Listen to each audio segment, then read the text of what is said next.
And then we'll get started. I'm going to go ahead and pass it over to Salvador Lopez. He is our president here at KConnect.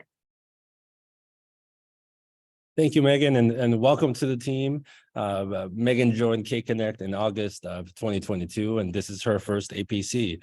I see a few new faces here at the APC as well, so welcome. Before I get going with my introduction, I just want to give a shout out to the KConnect backbone team for helping make this possible via Zoom. And so I'm also going to give a shout out to the MLPP team, Renal and Jamie, for joining us today. So they're going to be a big part of this. They've been a big part of the planning. So thank you to the backbone team. And so good morning. My name is Salvador Lopez. I am the president at KConnect. Welcome to the KConnect Accountability Partner Council, which we had previously rescheduled from November. Due to the change, we're going to just focus on the Michigan League for Public Policy training, with the rest of the content turned into a self-guided gallery walk. Within the past year, we have built capacity, such as bringing on Megan as the director of system building and our new postdoc fellow, who I will introduce in a bit. We've also diversified our work groups, stood out as a collective impact model across the country, continued to focus on equity, and embedded it into our work. We've also diversified our funding to state and national funders, as well as consulting as a collective impact content expert. This includes our work around filling a community gap through the business ownership indicator on our work plan in partnership with the Meyer Foundation, moving with the diverse educators portion of the 4th through 12th work group in partnership with the New Schools Venture Fund, and early childhood development through the Michigan Health Endowment Fund. In the upcoming year, we are going to be building capacity for 2 of our cross-cutting work groups that will be instrumental in building systems in Kent County: community engagement and policy and advocacy.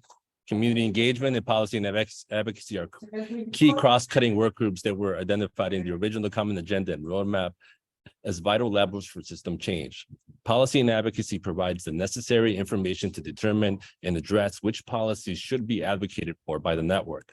These cross-cutting work groups, working in tandem with the data and capacity work group, would lead to informed, powerful tables of individuals and organizations rallied behind the policies, practices, and procedures that are most impactful to our community.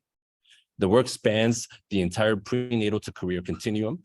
We anticipate adding to this work plan within the coming year a section dedicated to what policies are being advanced for under each focus area in order to keep the network up to date on what's happening in each domain. The training you're going to receive today is going to give everyone a foundation for what we can do in this space. We'll be building off of this through additional trainings and the work of the policy and advocacy work group,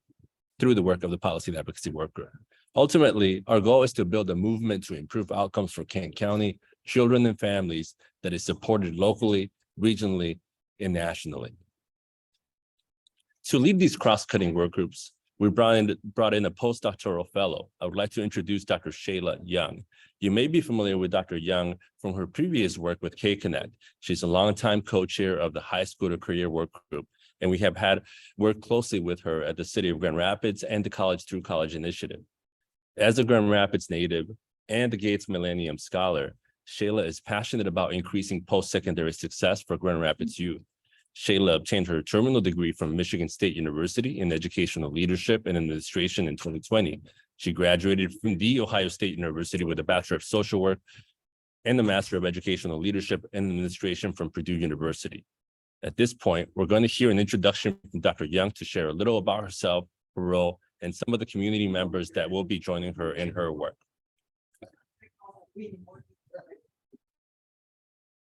Thank you, Salvador.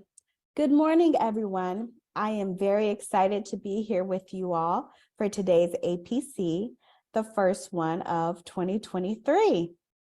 As mentioned, my name is Dr. Shayla Young, and I am serving in the postdoctoral fellowship capacity, providing support for the community engagement and policy and advocacy work groups.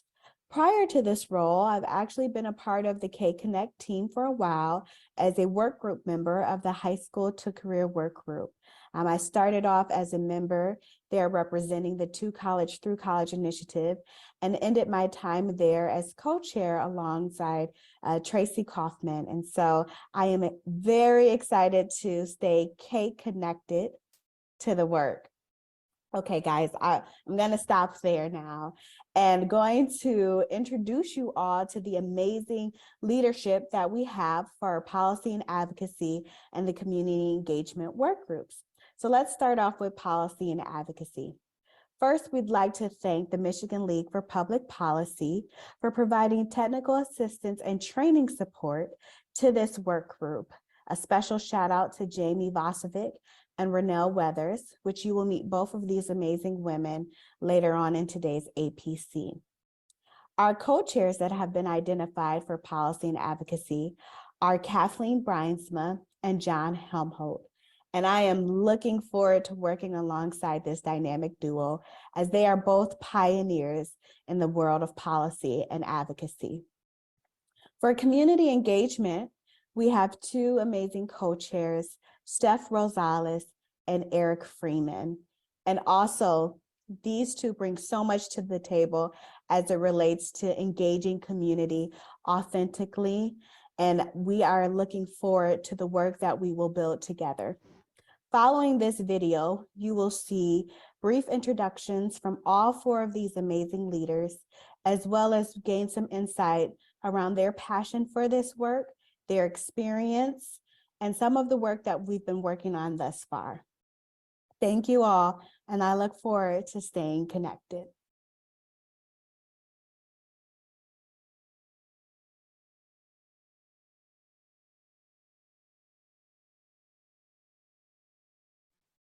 Hello, my name is Kathleen Brynsma. I'm an attorney here in Grand Rapids, and I am here with John Helmholtz. We are thrilled to be the co-chairs of the Policy and Advocacy Work Group. Going to introduce ourselves to you, just a little bit about myself. I'm an attorney here in Grand Rapids, as I said, and I am a lifelong public policy advocate. I have always felt that public policy is an essential and one of the more efficient and sustainable ways to operationalize equity in our communities. As a result of that passion, I have served as a legislative director and also advocated for particular public policies for the past couple of decades.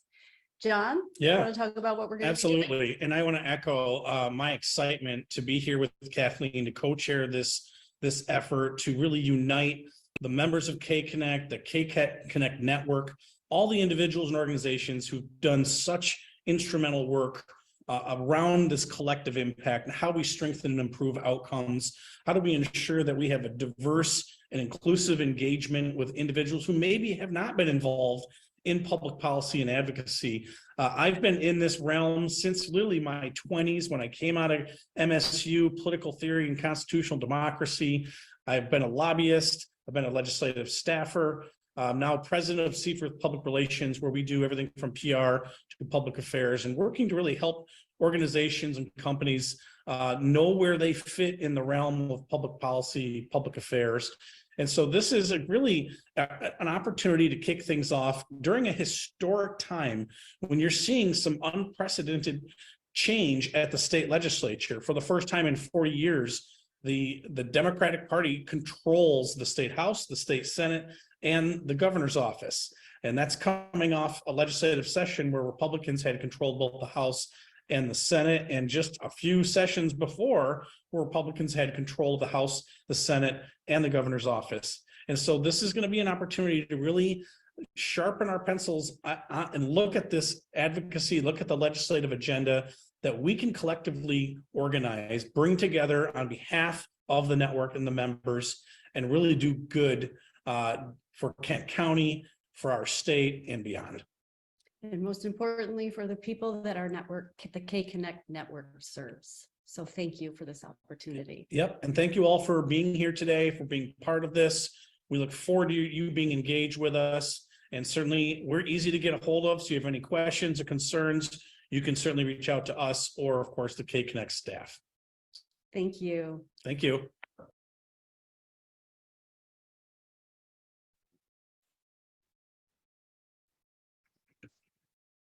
Hello, everyone. Excited to be here this morning virtually. My name is Steph Rosales. I use she, her pronouns, and I'm the CEO at Grand Villa Avenue Arts and Humanities. We operate the Cook Arts Center and the Cook Library Center on the southwest side of Grand Rapids. And I've been working here for a little over 12 years now and have been in the CEO role for almost 3. So I've been working in the community here in Grand Rapids for a number of years. And specifically, we've done some really deep community engagement work around the Plaza Roosevelt development with the new GRPS high school behind us, the new dwelling place apartment complexes. There's a new pharmacy that's getting finished up with Mercy Health St. Mary's at the Clinica Santa Maria. So we've been deep in it for a while. We're excited to be trying some new things to make neighbors and people who aren't formally working with institutions feel more comfortable, feel more excited, feel more engaged to participate in development in our neighborhood, in systems in our neighborhood. And I'm really looking forward to being on this committee because I'm really hoping that some of the work that we do with our neighbors allows them to give voice to larger systems across our city with all of you in the APC, and that we can work together to create a really awesome updated, what's it called, the framework, an updated framework. And we look forward to working together. Eric, you want to go next? Yeah, hello everyone. My name is Eric Freeman. I'm the founder of Mindset Meals. It's a social enterprise in the food justice and mental health space. I've been diving deep into community engagement for the past 5 or 6 years, really working with the underserved and really understanding the needs from these communities. And I'm really happy to be a part of the committee here in the Community Engagement Committee with KConnect, working with alongside of really interesting, educated, passionate people to really dive deep into the community and really get an understanding of what the community needs and to add value to all segments of the community. So really happy to be here. Happy you all are here. And yeah, thank you.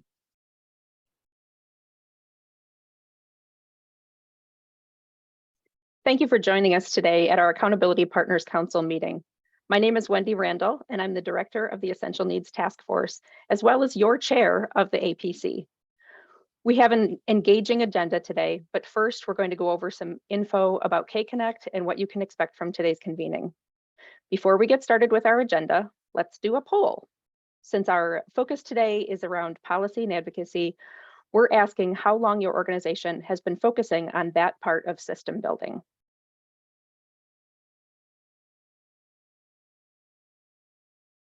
Poll should be launching.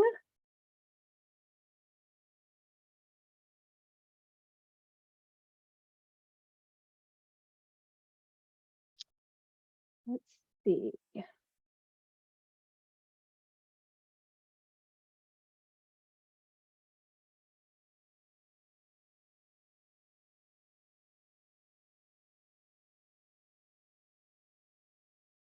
So I'm not seeing the poll on my end. I'm wondering if others are seeing it on their end. It's there. You're just a co-host and you can't see it. Fantastic. Okay. Well, as you complete your poll, we're really excited to know how much experience you have in this area, how involved you've been, if this is something new and you're looking forward to growing. So we're really happy that you're here today. So I'm just looking for a cue to see if the poll is closed yet. Looks like we have 76 of 95 completed the poll, so we'll just give it just a little bit here. Okay, thanks, Salvador. 49% are 5 years plus. It's a growth opportunity for 30%. 11% 2 to 4 years so far.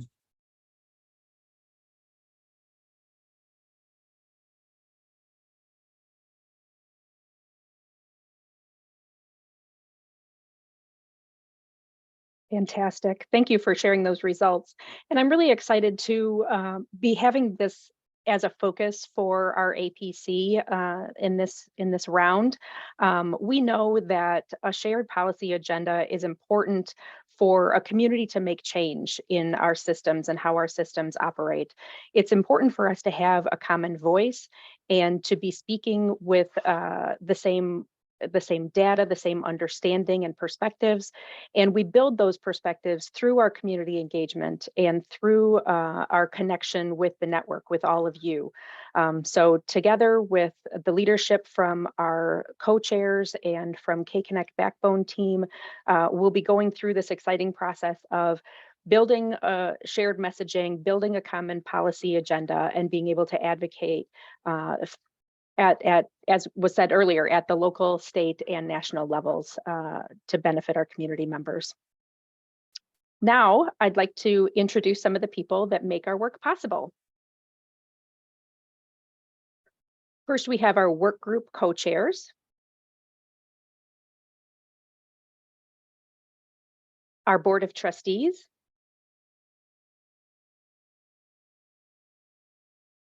our convening partners network, and of course, our backbone team.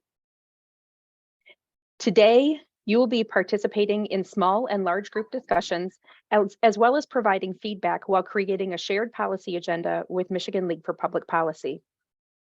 This will be facilitated by your table captain. They are here to answer your questions and walk you through the entire process. We encourage you to fully participate in the group discussions in order to get the most out of this convening. The Accountability Partners Council is where the entire network gathers to seek perspective on the work that KConnect and its partners bring forward. This is not your typical conference. Each of you on this call this morning will be expected to roll up your sleeves and work. There will be multiple opportunities to offer feedback and ask questions that will shape the work of KConnect moving forward. We all come together around the following 5 APC commitments. Yes, and try to accept what your other group members are saying, and then expand on that line of thinking. Try not to say no. Experimentation. Everything we do is somewhat experimental. This is an environment that says, got it, not gotcha. Accountability. Accountability means that the work groups or community partners give an overview of their plans, and the APC offers feedback and affirmation. Decision rules. We use a low pressure decision-making method when presented with strategies or other initiatives. And of course, listening. Listening is essential. Please listen well to everyone in your group and in the APC. Let's take a moment to review what we've accomplished together at the May APC. So in May of 2022, we discussed and voted on the universal compensation structure aimed at ensuring lived experience has a voice in KConnect's work and across the community. We built county and statewide partnerships to address the educator crisis, more specifically, the lack of educators of color. And we voted on adding 3 organizations to the Convening Partners Network, including Housing Kent, Kent County Health Department, and HealthNet of West Michigan. Our agenda for today's meeting includes learning from Michigan League for Public Policy about the nuts and bolts of advocacy and beginning to develop a shared policy agenda among our cross-sector partners, experiencing a virtual self-guided gallery walk at the end of this convening, highlighting the work that the KConnect network has been doing in the community. And you can find all of today's meeting information, including work group updates, table tool materials, and more by clicking on the link in the chat. Now, I'd like to introduce Jamie Vasovic and Renelle Weathers from Michigan League for Public Policy, some of my favorite people in advocacy. Jamie joined the league. That's all right. Jamie joined the League for Michigan League for Public Policy in January of 2019 as the West Michigan Community Engagement Specialist. In her role with the League, Jamie works with organizations throughout the region to connect the impact of budget and tax policies in their communities. She is committed to partnering with stakeholders to amplify constituent voices so that all Michiganders have the opportunity to thrive. And Renelle is MLPP's Community Engagement Director. In this position, Renelle works with organizations throughout the state in connecting the impact of budget and tax policies to their communities and how they can effectively engage to have the policies communities deserve.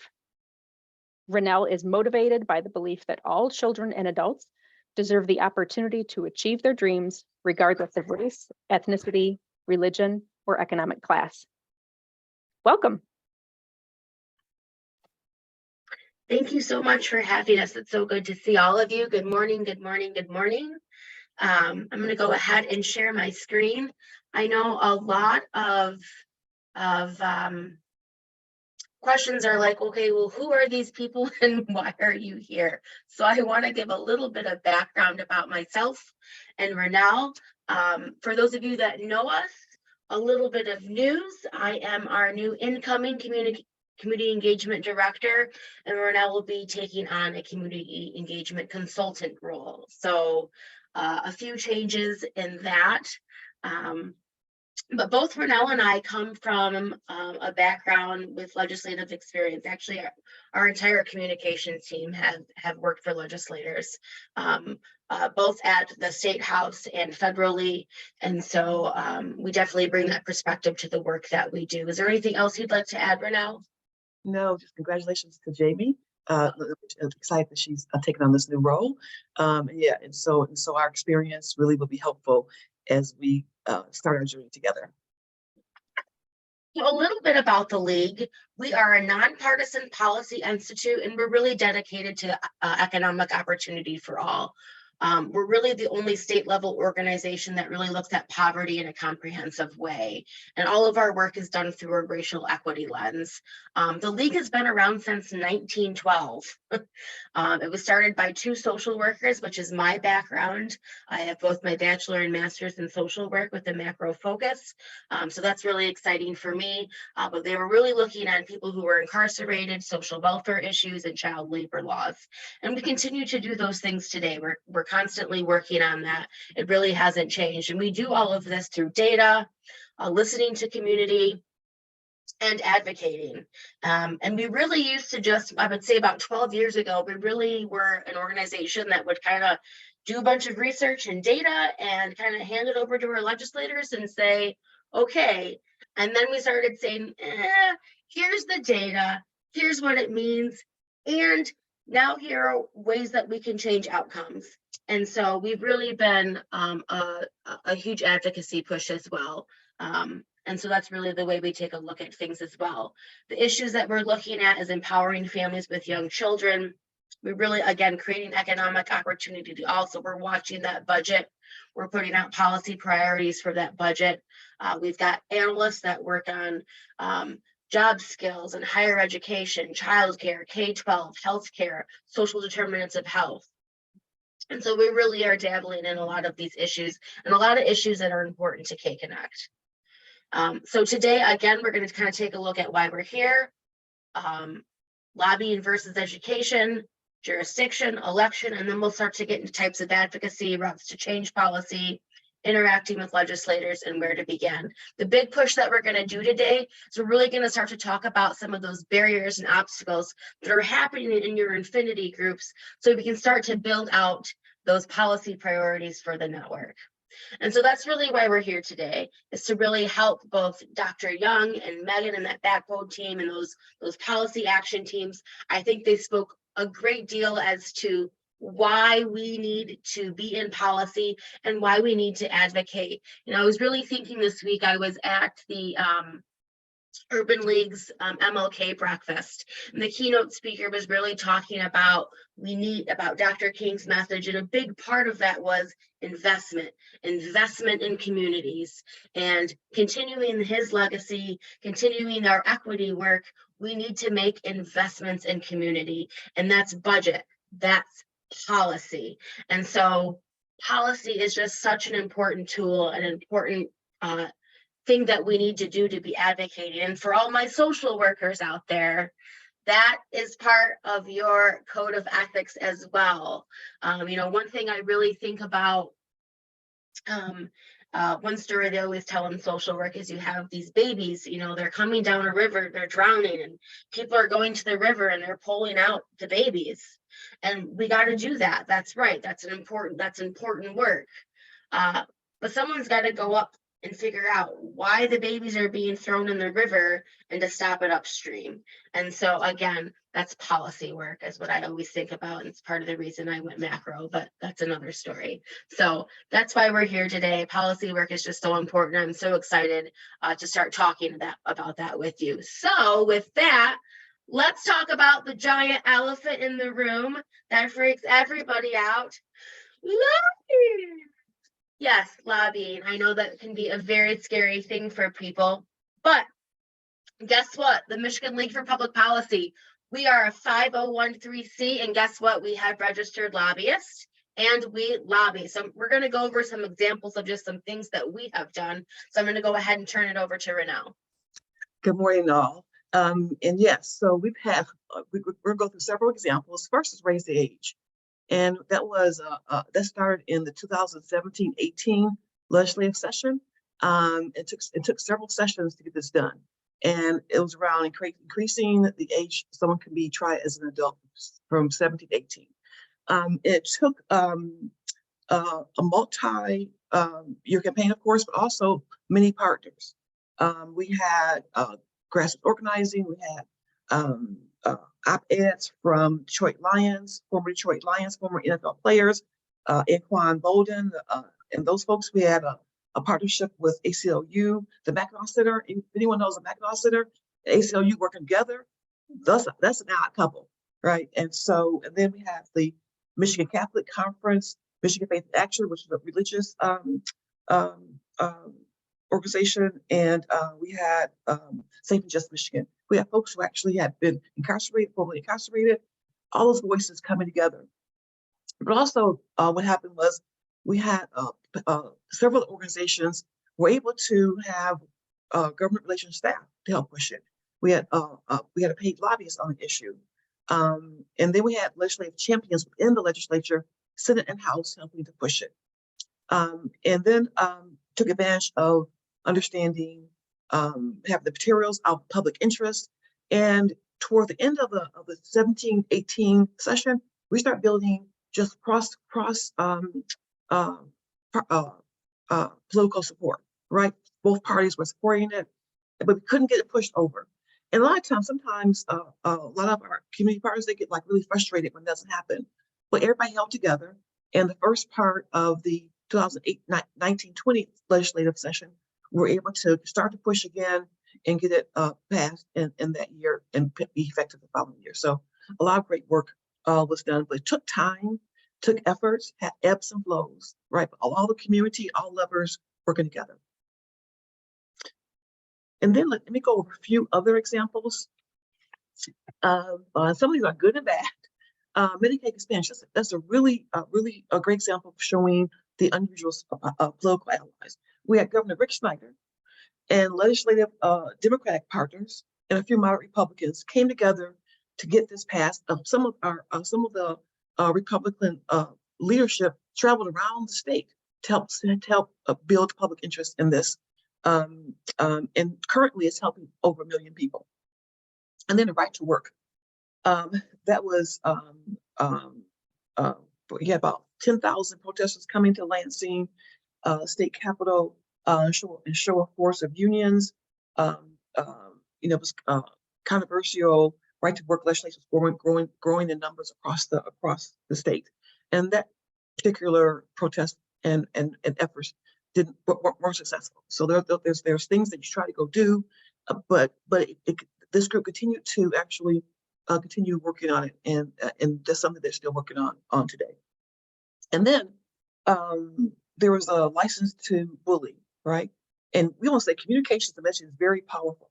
There was going to be a carve out for religious beliefs, and that was added to that anti-bullying legislation. But in a quick thinking and rebranding of the move as license to bully, that was the change in the framing of it.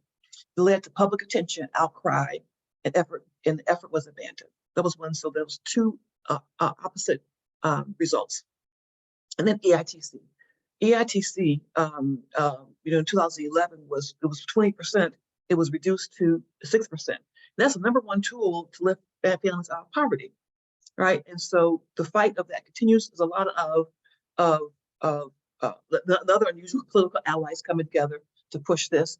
It's gotten a lot of support, and we're thinking in the early part of this legislative cycle that will actually pass back up to 20% and maybe even 30%. And then Drive Michigan Forward is efforts to restore driver's license to all Michigan immigrants, regardless of their documentation. This began totally as a grassroots effort. It has grown in size and scope each legislative session. So now they're trying to build more champions. That continues to work. And then the last one I mentioned, and there's a lot of things happen. We call it legislating by antidote, right? And the UP, there was a lawmaker who wanted to ban pop purchases on EBT cards, on the bridge cards. The quote was, there are people who buy a case of pop, take it to the parking lot, dump it and return the empties for cash and go to buy heroin. Now, that one was not, thankfully, that didn't happen, but that happens. And then another opposite example is Wyatt's Law. State Rep Kevin Hertel led the effort on behalf of his constituents, Erica Hamill and Wyatt Rewalt, and the bill is called, named after their after a son that was abused by his father's girlfriend and had a previous history of abuse. And so that law successfully passed 2014. So there's a lot of examples of what happens when community comes together and pushes, makes effort to pass legislation and change policy.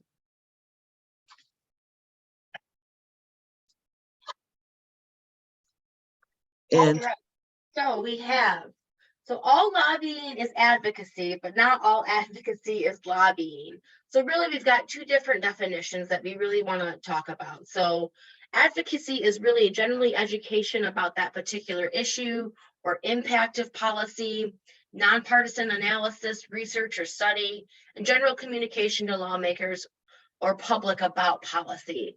Lobbying is very specific, and it's generally when you're discussing specific legislation or action, you want a lawmaker to take it, and to them directly or to the public. So you're telling them publicly to act and yes or no on this bill, and it's the direct contact with the lawmaker on a particular issue as well. And so again, all lobbying is advocacy, but not all advocacy is lobbying. There's a lot that you can do that's not lobbying as well. So I know some of you in that poll talked about we can't lobby. Some of you are like heavily funded by government funds and can't do that. There are other things that you absolutely can be doing. And for the rest of us, you can be a 501c3 and lobby. So we're going to break out into our small groups, and we really just want to hear from you. What are some concerns you have about lobbying? So we're going to break out into our small groups and just talk about it as a group, and then we'll come back and we'll share a little bit about that.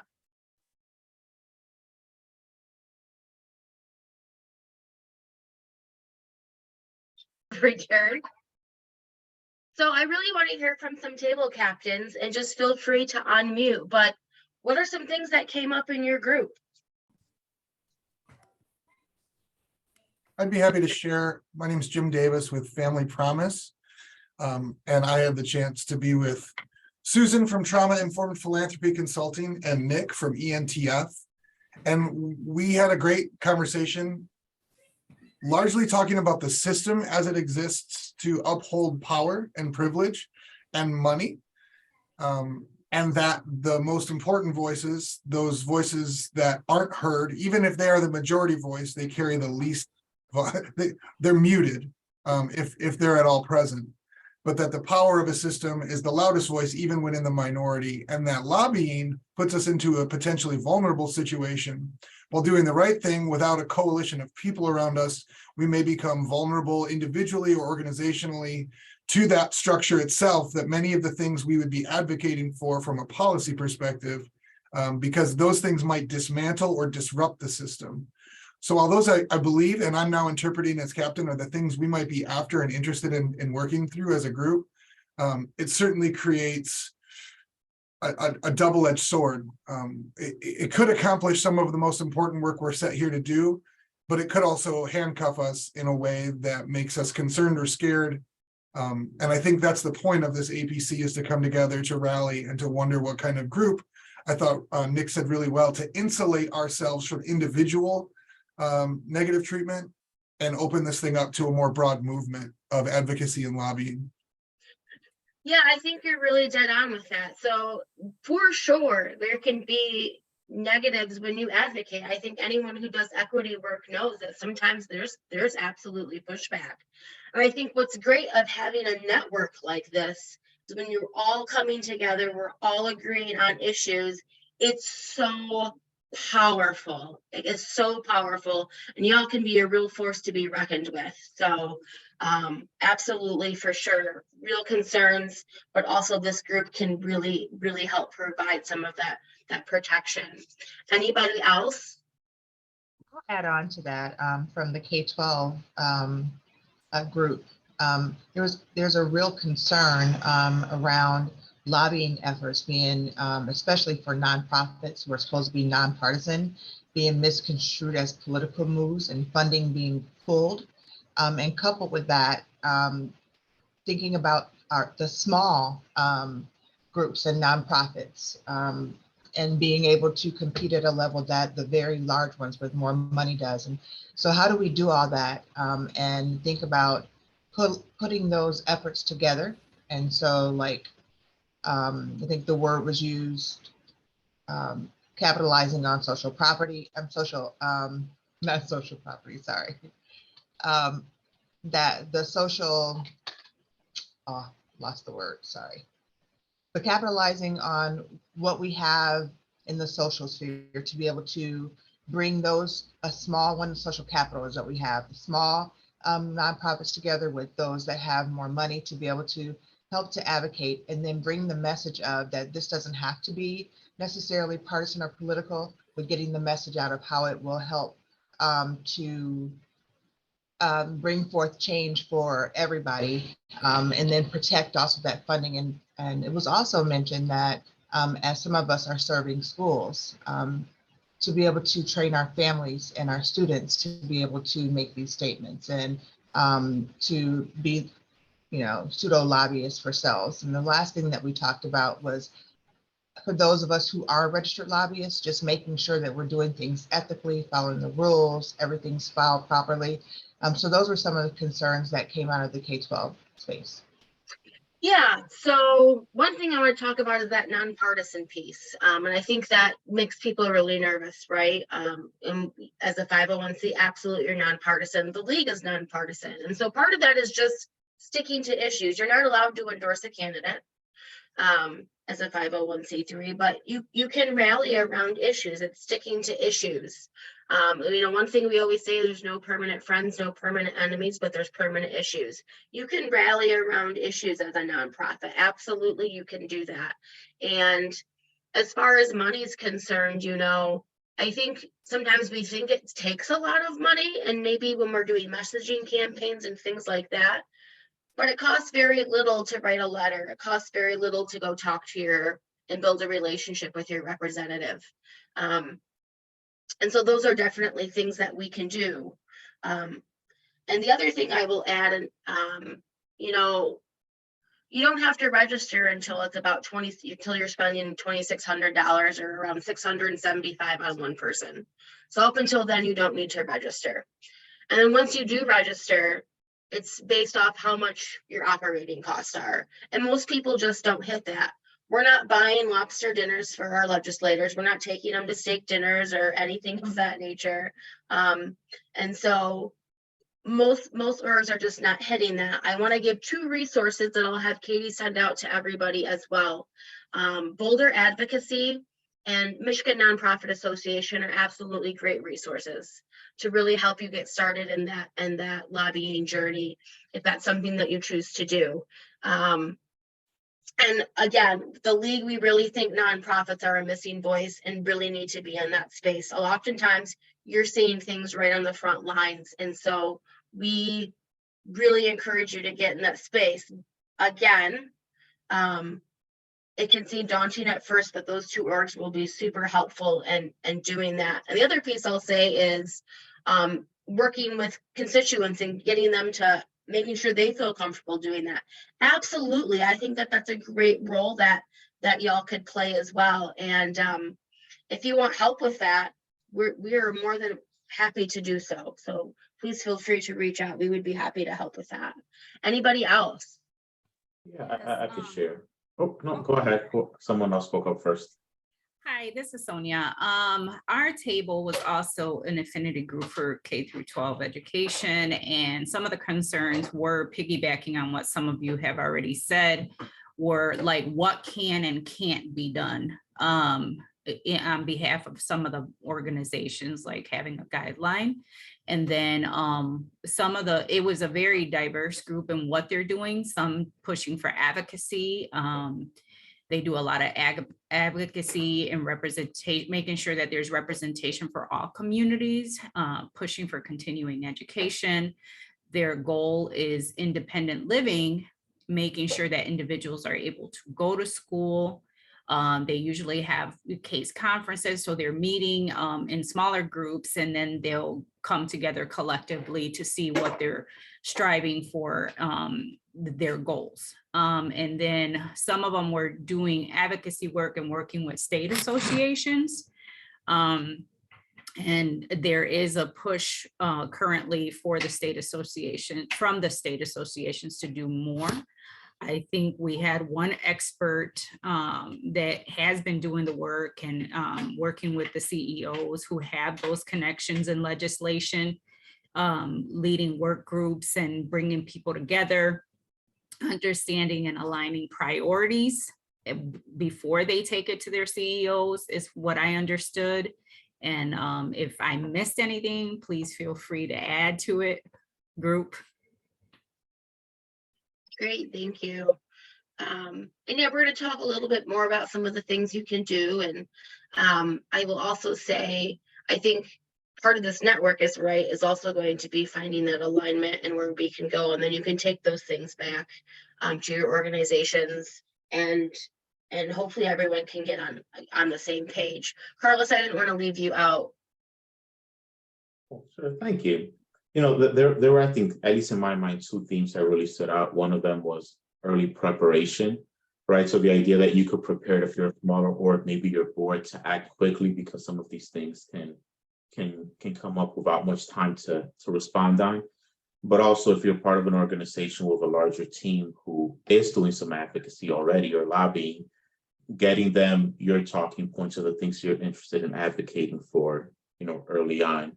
And then leveraging something like what KConnect is trying to do here, where we can support each other in these efforts, what was also something that came out of it. And the other one is compromise, so just kind of being aware of what those challenges might look like, right? So the idea that you're advocating for one thing, and then are we going to support it if they're adding 2 or 3 other things that we don't support as part of that package deal, or if they're only giving us a portion of what we ask. So the idea that these moments can get tense and difficult. And along with that, one person mentioned how they worked with a nonprofit who were successful at getting a particular policy passed, but they were completely shut out of being an active part of what that looked like. And so the mission passed, but they weren't an active part of it, at least not publicly, beyond kind of advocating and lobbying for it. And so kind of understanding that even if the main core issue, you get what you want, you might not be a part of it, even though you put in a lot of work in making it happen. Yeah, really good points. Thank you for that. Can I just add really quick, Jamie? Yeah, sure. Just from our group. So I sat on the early childhood group, and just 2 things that weren't already mentioned. One being putting in the work and still feeling unheard was a concern. And then another concern was just being able to speak to what the pros and cons of internally lobbying or hiring a lobbyist to do the work was a question. Yeah, that's a great idea. We actually at the league, we hire a lobbyist as well. So we do both. And I think that can be really beneficial. And I think it's something when you're strategizing to figuring out, what's going to be best, how could be best heard, what's the political environment, and certainly something to consider. But at the league, we do both. We lobby ourselves and we hire a lobbyist to help us out as well. So again, we are doing both of those things. And one quick thing I want to add, funding. I totally get it. It's a real concern. And I will say there are funders that will fund policy. I think it's getting more and more, people are getting more aware of it, or funders are getting more aware, and that needs to be a space that people are in. So talk to your funders about that. And funders, if you're not funding that, why? Think about that. And talk about that and start having those conversations. So with that, I'm going to go back to our screen here. And again, M&A is a really great resource. They lobby too. And Boulder Advocacy, and I will get those forms out to Katie so you all have that. Again, what defines lobbying at the state level is, according to the state, lobbying is defined as communicating directly with an official in the executive branch of state government or an official in the legislative branch of state government for the purpose of influencing legislative or administrative action. So meaning it could be a legislative policy, or it could be, say you're, lobbying DHHS, the head of DHHS, to change a policy there. Both are going to be lobbying. So this could be face-to-face, it could be by telephone, letter, email, or any other means, but it's that communicating directly with that official. So the big no-nos are: you cannot endorse, contribute to, coordinate with, or align in any way with candidates or political parties. So no candidates. Yes, is there a question? Are you supposed to be sharing your screen? Oh, can you not see it? No. Oh, thank you so much for saying something. You're welcome. I appreciate that. Let's try that again. Okay, can you see it now? Great, okay. So this is the definition of lobbying. Just put that out there for a second. It's always nice to see. You can hear stuff, but I'm a visual person myself. All right, and then again, the no-nos: you cannot endorse, and you can't use government funds to lobby. But so here's the big when in doubt. So maybe your organization decides that, you know what, we just don't want to lobby. But as an individual, you can do whatever you want outside of work hours. Even when I was working for a United States senator, I can still, outside of work hours, not using my work phone or laptop, I can still lobby on my behalf.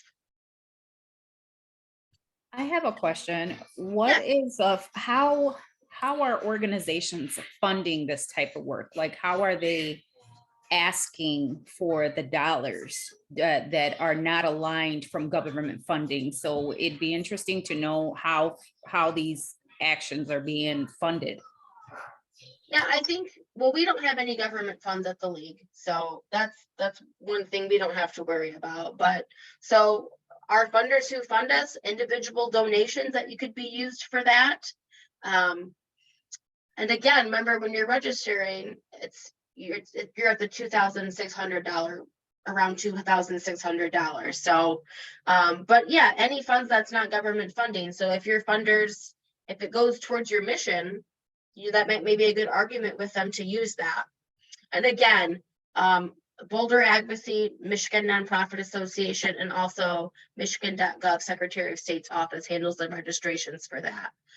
Both are going to be really huge in helping you and walk with you to get that set up, if that's something that you choose to do.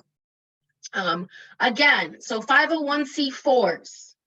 Now, sometimes in our network that we have, the State Priorities Partnership, which is organizations like us across the nation, some of those have set up C4s, and sometimes a nonprofit will want to set up a C4. Why? Because they can do unlimited lobbying, they can support a candidate, and they can support or oppose ballot measures. So, and you can do a little bit of lobbying as a C3, and you can do some ballot measure stuff, but it's unlimited when you're a C4, and you can endorse that candidate. So some people will set up a C4 arm. That's also something Boulder Advocacy will help you out with if that's something that you choose to do. I know some organizations have looked at that as well. The main thing is you still have to be that social welfare organization, which again is a really vague term, but it's used as promoting in some way the common good or general welfare of the people. And so it always tends to be a really good fit with C3s. And so that is an option. Just want to put that out there for y'all. So your other option is just education.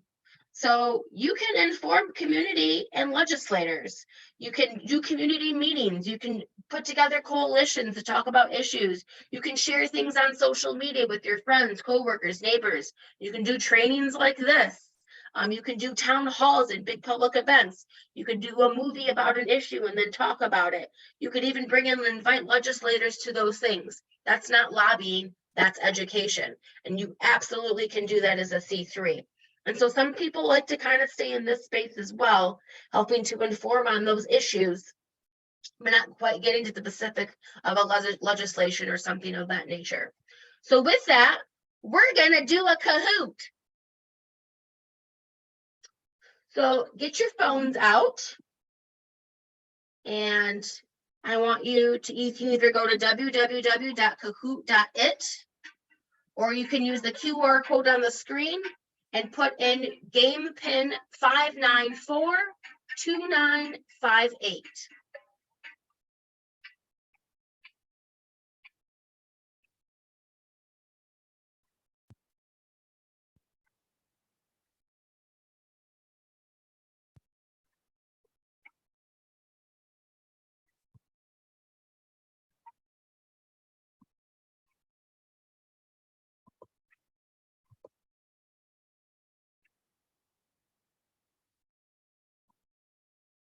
The music always makes me want to dance. I don't know why.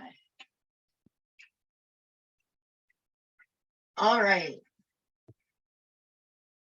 And we reached our player limit, which I did not realize, so I apologize, but we're going to go ahead and start.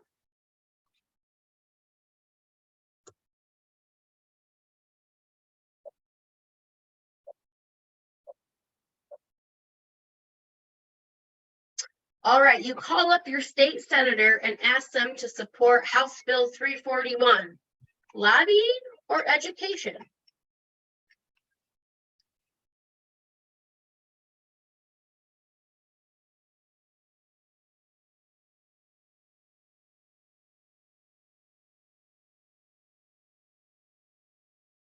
Lobbying is correct.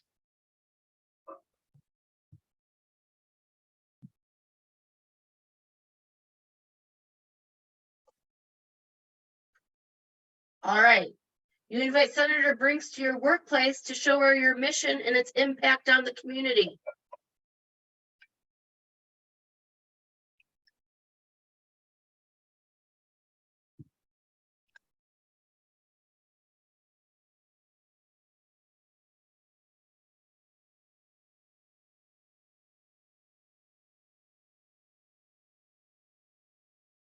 Education, absolutely. That is not lobbying.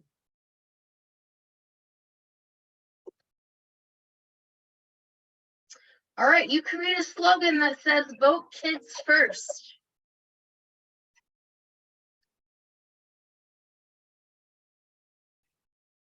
And for those of you not in, just what do you think? Are you right? Are you wrong?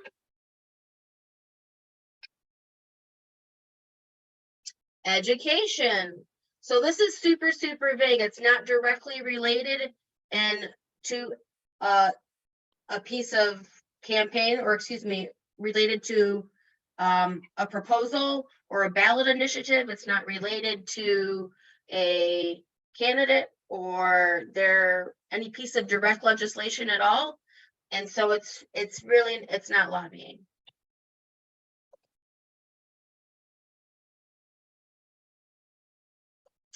All right. You send out an email to your network asking them to vote yes on proposal 3.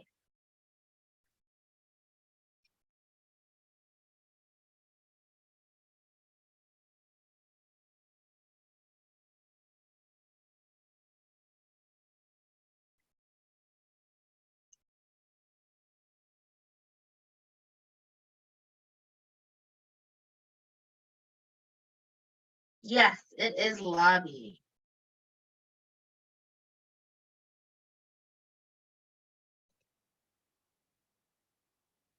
So you write an op-ed supporting an issue.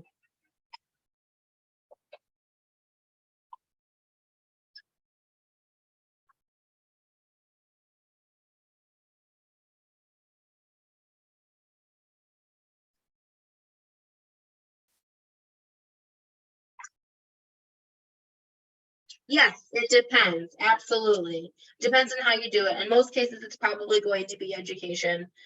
Depends if you put that piece in there, asking people to do certain things. And so it's going to depend. And this is something that we will actually help you with at the league. If you're wanting to write an op-ed, you want to know how to do it, how to go about doing it, give us a call. We will help you do that. We're more than happy to do that. We're never a one and done organization. You can always keep reaching out to us. So you send an email out to your network telling them to call their senator to tell them to vote no on House Bill 242.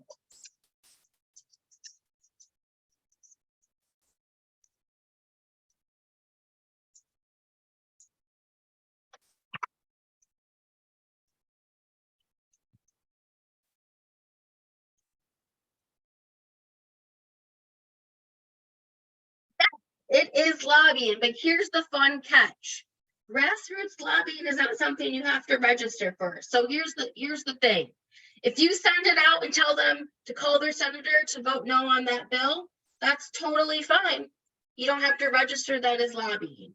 However, if you give them a link that goes to a letter and they can write it and fill it in, then it is a registered lobby.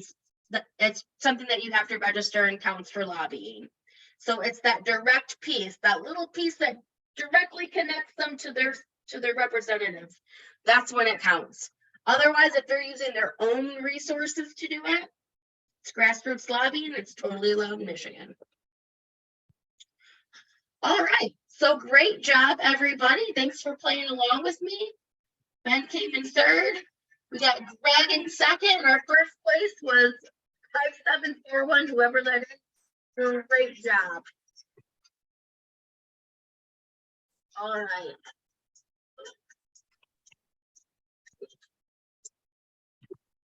All righty.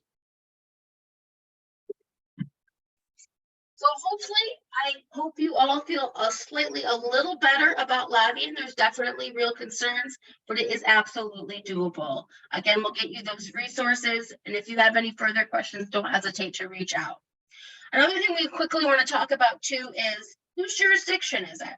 So there's both lobbying at federal, state, and local. And so when we are doing our lobbying work or advocacy work, we really want to think about who actually has the power to change it.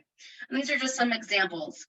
I can't tell you how many times some people would call, Senator Peters' office, and I would say, actually that's a local issue. Like he doesn't have any control over that.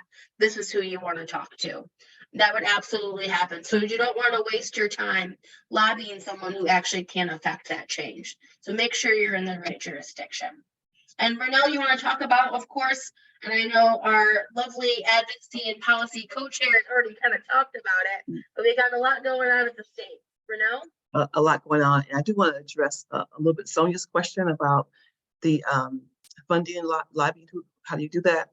And for the league, a few of our funders, foundations don't allow lobbying. And so we have to make sure that we don't use those funds for that.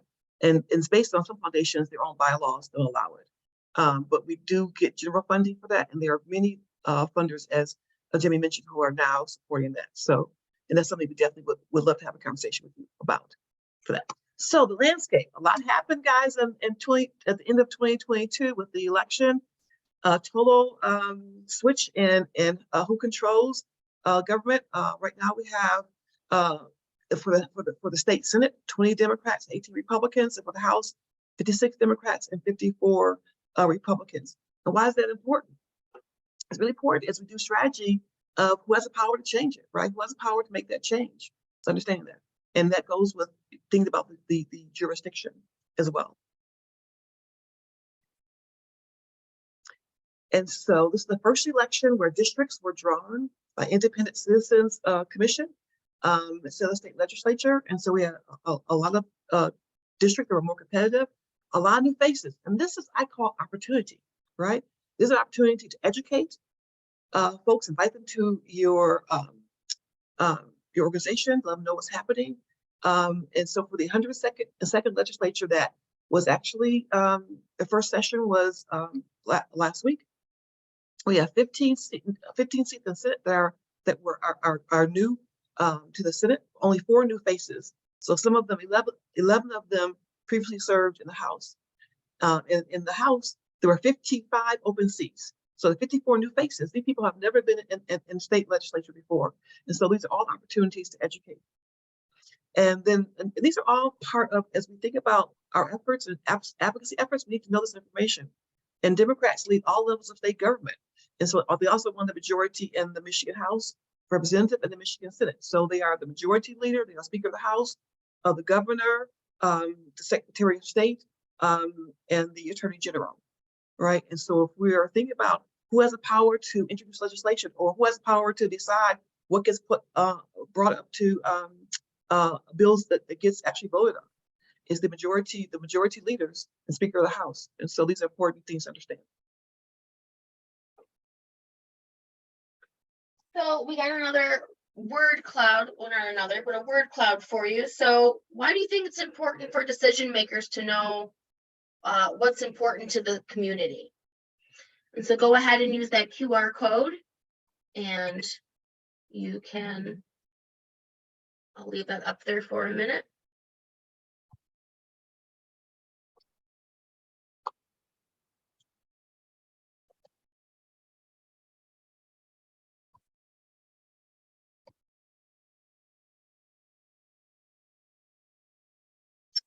Equity, influence, accountability, absolutely. To empower, funding. Yeah, that's a big one for sure. Influence, scale, service, represent, voice, local, authentic, support, proximity, service, policy change. I'm sorry, what? I had to add inclusion. Yes, inclusion. Yes. Great. Yeah, all good reasons. They need to know what's happening. You know, a lot of our representatives, you know, we look at as experts, and they are experts in the area they came from. If they were a teacher, if they were a farmer, if they were a business owner, they're going to be experts in their area. But there's a lot that they don't know. There's a lot that they don't know, and it's up to us to educate them on what is happening so that they do know. And they do appreciate that. I can't tell you how many advocacy boot camps we've invited representatives, and they've stood up and said, yes, please tell us. Please talk to us about those things, because they don't know everything. And in some cases, they're still even learning how the process works. They might be completely new to it. So it's really important for them to know what's important to the community, because that's who they represent as well. And they need to hear from us. I think we talked about, you know, money being an issue and lobbying, and yes, money is a big thing. But I think we forget as people when we come together how much power we really have. We are the ones that elect them. And as Brunel talked about, they're slim margins. They are slim margins. They could go either way. And so they definitely can be held accountable, and they're definitely going to want to hear from us.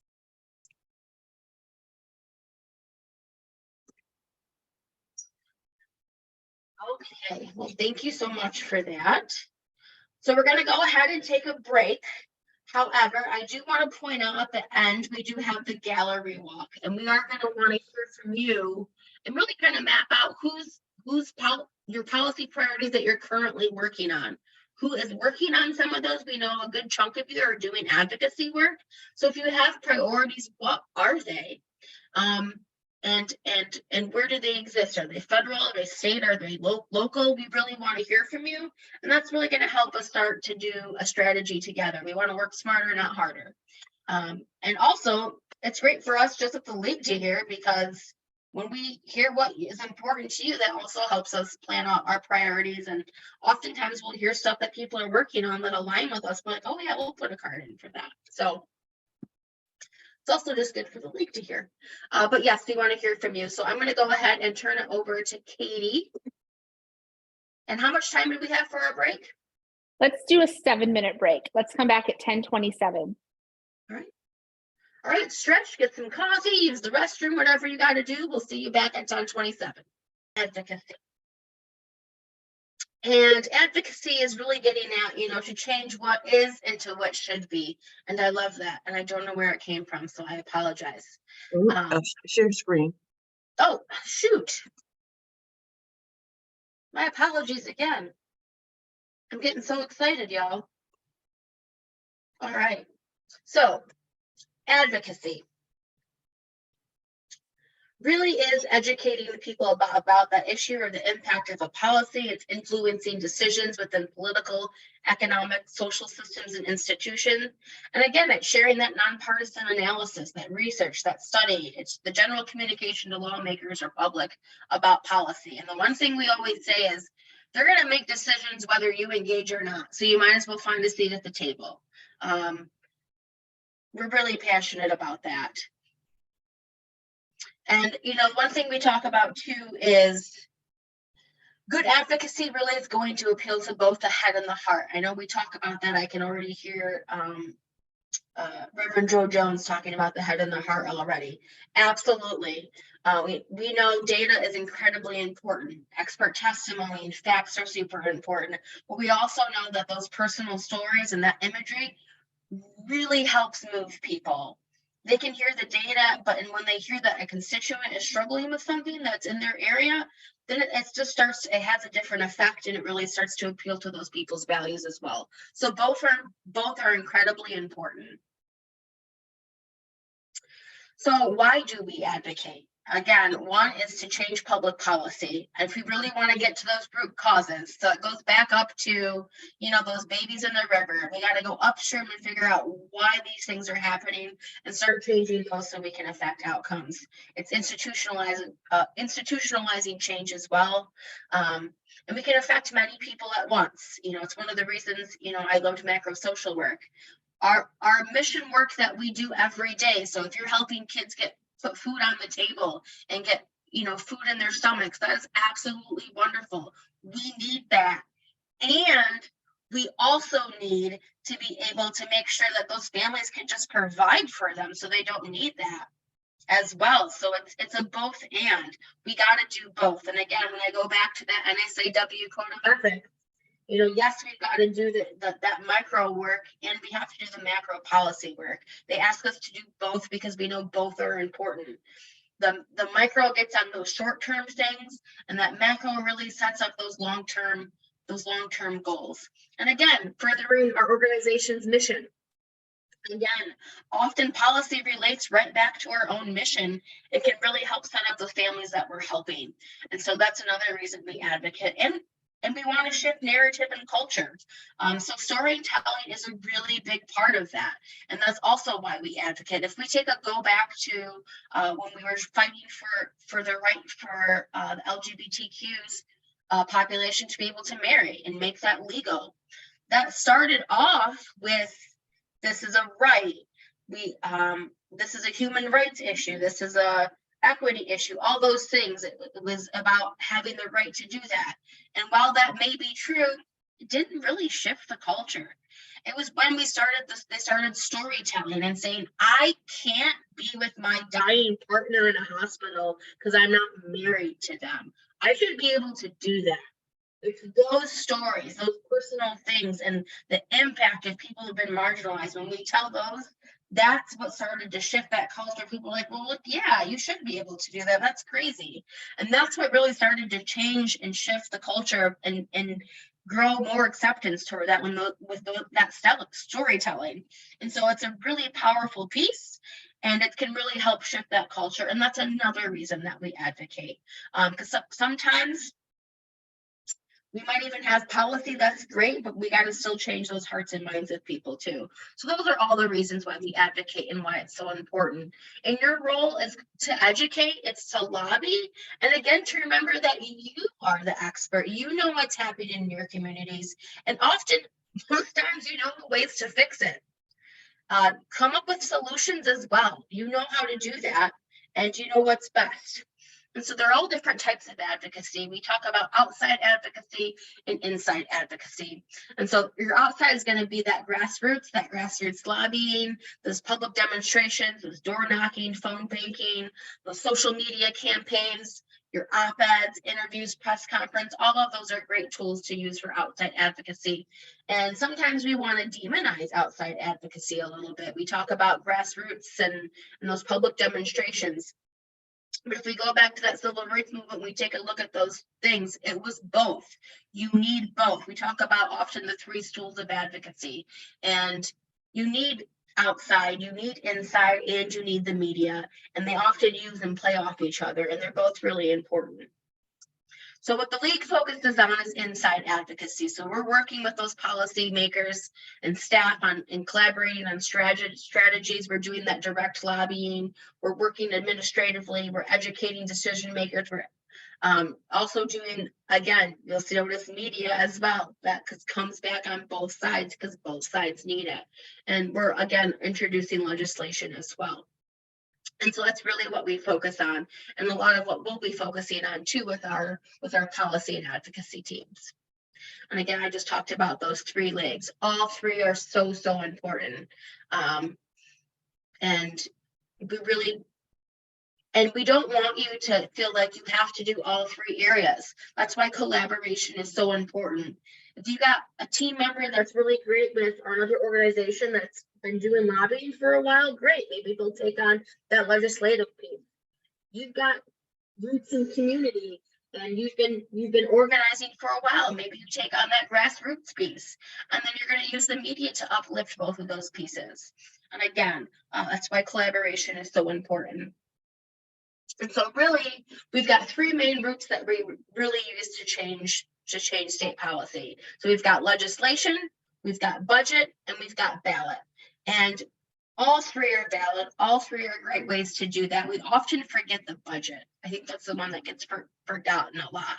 But we absolutely need to look at that budget. And so I'm curious, another QR code, what route have you used to change public policy? I'll leave that QR code up there for a little bit.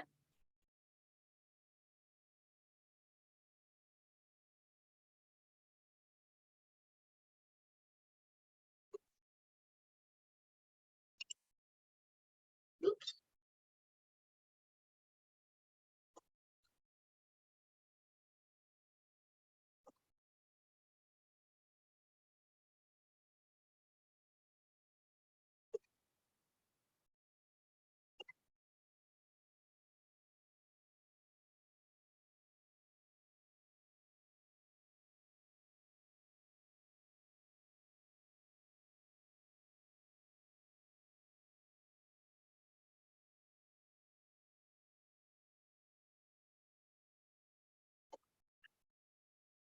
Oh, so a lot of you have used the ballot. That's great. Some of you have done the budget and some of you legislation. We definitely have. And actually, I've seen some organizations here in Grand Rapids on a line item on the budget. So you absolutely can do that for sure. I think ballot initiatives are great. And obviously legislation as well. All are really important routes to do that. And a lot of times when you can't get legislation done, you got to use the ballot. And oftentimes, again, we forget budget, but sometimes our legislation requires funding. And so you got to make sure that we fund it. That's a great way to be like, hey, we'll do something and then we don't fund it. And then it fails. So both are also so important. So thank you for that. I'm glad to see a lot of you are getting involved in doing those routes. So looking at policy, or the legislative route, excuse me. So again, we're really looking at permanent change in policy. You're going to introduce the bills. It's got to go through both the House and Senate. You really want to find a champion when you're doing that. You don't want to also forget administrative advocacy. Sometimes it doesn't require legislation. Sometimes it's something that can be done through DHHS or an executive order or things of that nature. So that's something to think about too. You want to make sure you got sponsors and co-sponsors as well. It's always nice when you can do stuff bipartisan. And then sometimes you can be able to, they call them double blue backs, which is what the paper they use to actually introduce a bill. They all have different colors, but you can also introduce them both at the House and Senate at the same time, which is nice. Of course, it needs to go to committee. That's not always guaranteed. This is why having a good relation with your Senate Majority Leader, and I'm definitely speaking that out, because we know that's Winnie Brinks right here from Grand Rapids. They determine what's going to be important and really what the agenda is going to be set.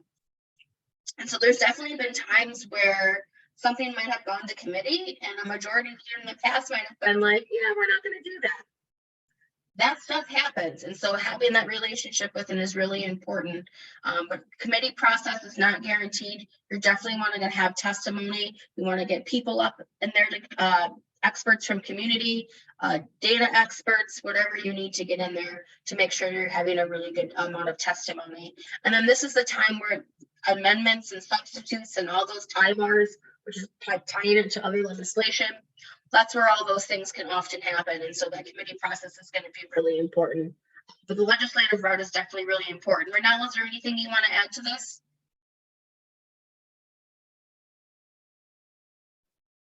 Oh, you're still muted. You covered everything. Okay.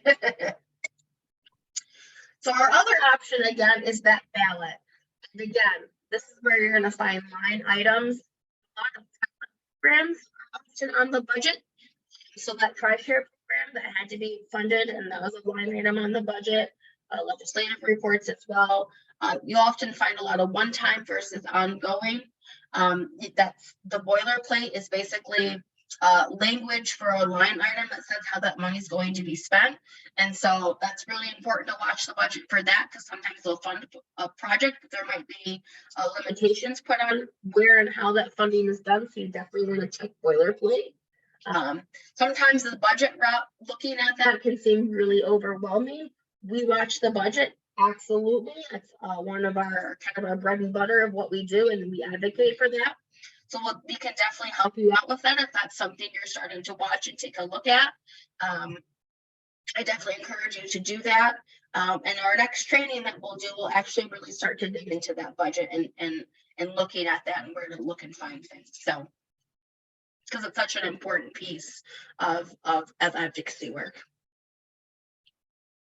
And one thing I want to hit on is our budget cycle. We are in budget season for sure. It pretty much happens all year round. We're coming up in February. Usually by February 10th, the governor needs to release her budget. And she'll put that out. And then that's when the appropriations subcommittees start to meet, and they start to craft their own versions of the spending plan. And then April and May, they'll start to move them through the House and Senate. And then they'll move through conference committee, and the goal then is to have their final budget to the governor by July 1st. That has not happened in the past, but it absolutely has to be signed by October 1st, or the state will go into shutdown.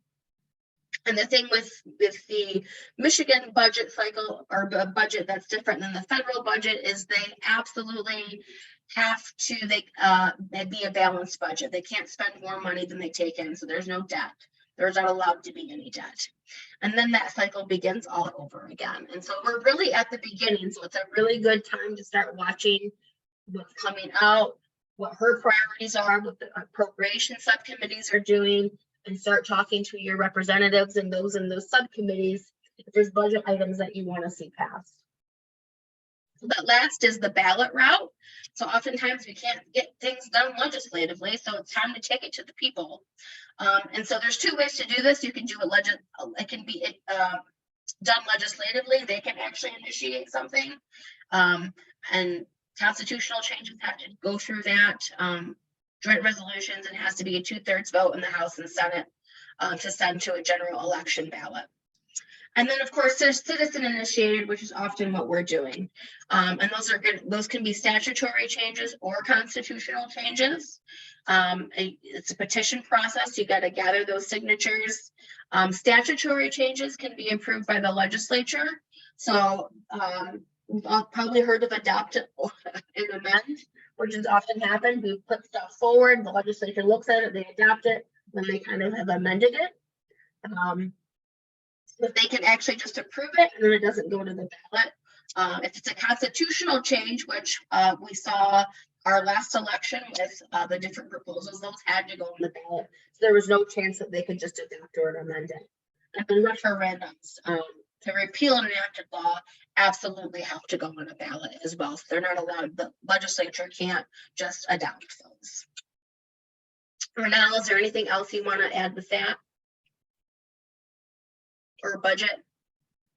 Yeah, I think for the budget, want to mention that for the one-time versus ongoing, you probably have heard there's like $9 billion money that hasn't been spent from last year's budget, and those are one-time dollars. So when we're advocating for things, sometimes looking at it, they probably are not going to approve anything that's ongoing with one-time dollars. So think about the money that's available. Is it one time?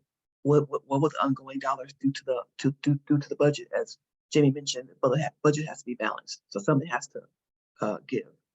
And I will say for one-time funding too, pilot programs are great for one-time funding.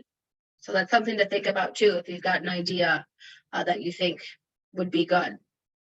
So connecting with your legislators, you know, you want to get organized, do your homework.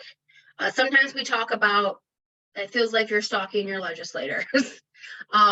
Take a look at them, see what they're interested in, figure out, you know, what school they went to, what committees they're sitting on.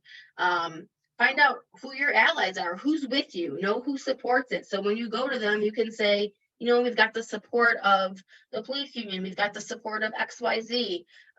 You want to be able to say that. You want to know what committees they sit on, especially if it's a committee that's important to your work. You definitely want to be talking to them. And then you want to call, write, or visit. You got to communicate with them. Does anyone know the best way to communicate with them? What's the most effective? And just put it in chat.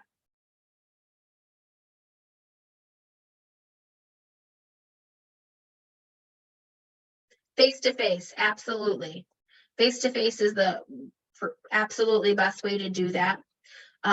Real quick, I want to address a question that I missed. What happens to the funding when it's not used? It basically goes into like a rainy day fund if we don't use all the funding, which they're allowed to do that with. And that can be used for the following year. Go ahead, Renell. At the end of each budget year, there's usually leftover money, things that weren't spent as expected. And a lot of times they do year-end supplementals. There's a lot of things they have to kind of fix here and there. Some of it goes towards those things, but then this year there's a larger amount than usual. And so that supplementals, if it's not spent, if it's not allocated soon, it'll probably go into the rainy day. But as we know, there's a lot of transformational things that money can be used for. As Jamie mentioned, pilot programs are a great way of using some of that. And last year, there were quite a few supplementals. They kind of did a basic budget and they did a bunch of supplementals last year.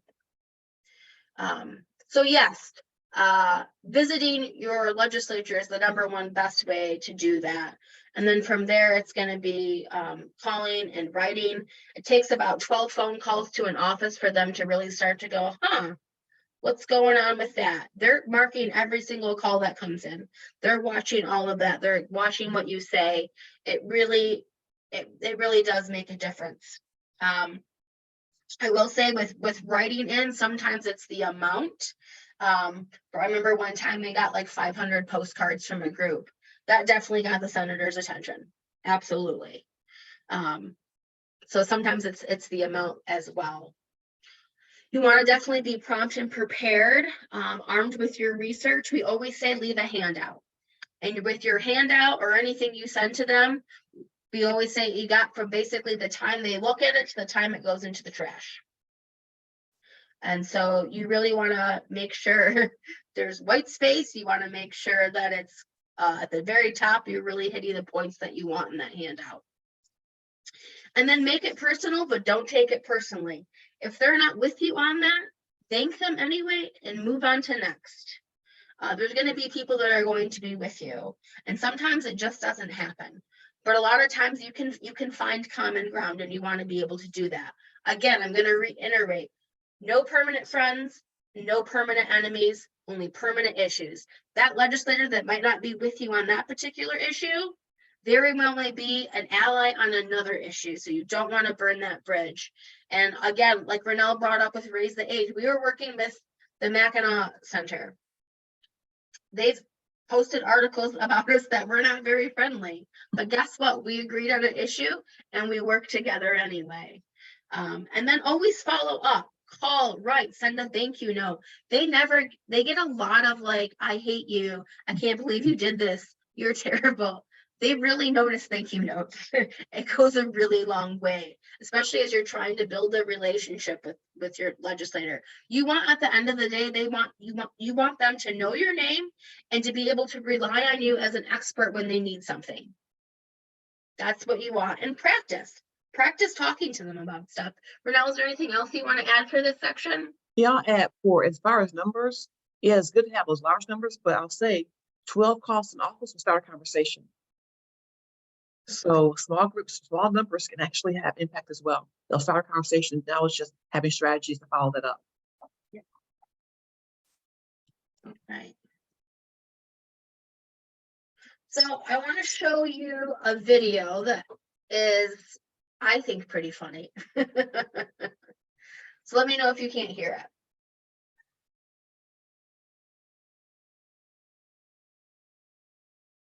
You probably need to stop and share sound. Oh, yeah.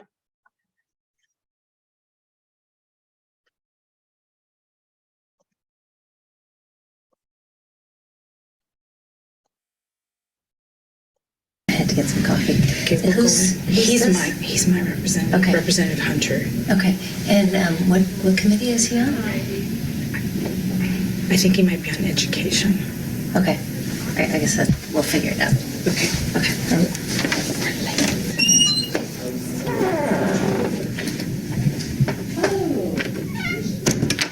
Hi. Hi. We have an appointment. You have an appointment? Mm-hmm. Yeah, we come here every year. Sorry, we're a little bit. What time was your appointment? I think it was 4:15. ACOG, American Congress of OBGYN. I'm Judy Kimmelman. Hi, Judy. Dr. Kimmelman. Nice to meet you. I'm Dr. Jacobson. Nice to meet you, doctors. I think we had an appointment on your, isn't it on there? I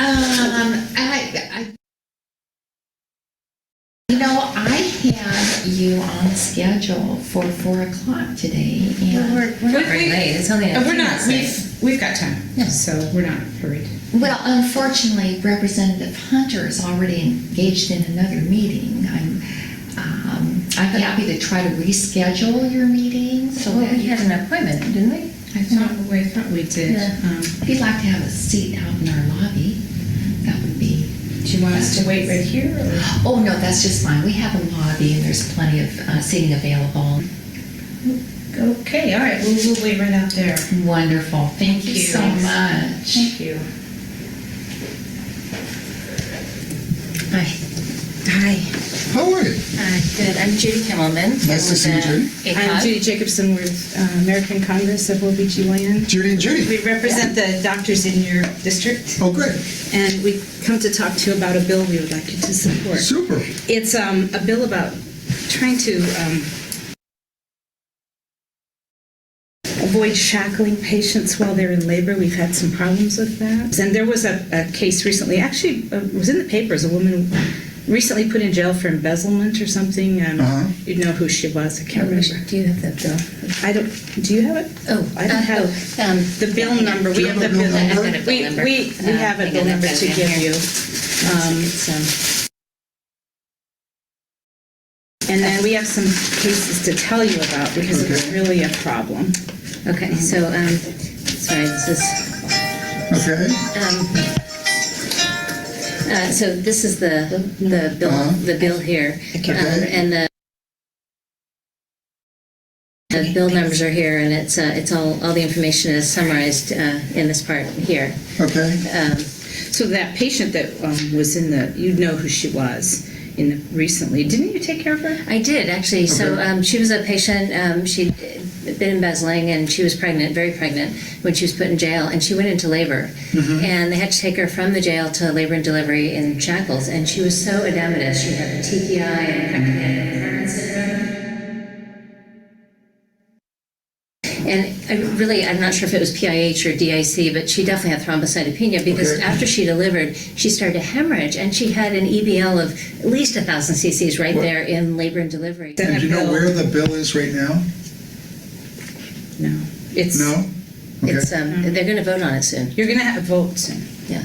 So we're hoping that you'll vote for it. Well, we're hoping that you'll vote yes on on House Bill 2747. All right. Yeah, because I don't vote on Senate bills. I vote mostly on House bills. And then while we're here, there's just one other thing I wanted to ask you about. So I live on Mercer Island, and they're talking about tolling I-90. Yeah. So I was hoping that maybe you could vote against tolling on I-90. So you live on Mercer Island, but not in my district. I live in your district. Oh, I see. You live in my district. Okay. So is that related? No, I just thought we were here. So yeah, we had you for a minute, so we wanted to. Okay. I think that went well. Nailed it. Yeah.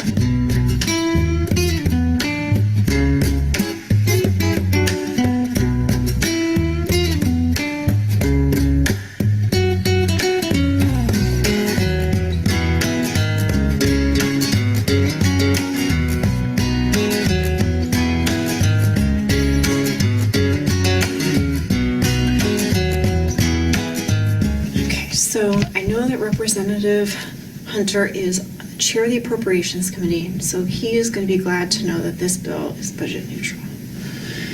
Okay. Oh, hello. Hi, I'm Kate McLean. I'm with the American Congress of Obstetricians and Gynecologists. I have an appointment, but I think I'm a little bit early. Oh, that's fabulous. I've got a bit of information for you, and I'm happy to wait here or outside or whatever works best for you. Dr. McLean, I'd love to take your information. Perfect. Thank you so much. You bet. Thank you for stopping by and checking in. It's lovely to see you again. Thank you. It's nice to see you. Hi. How are you?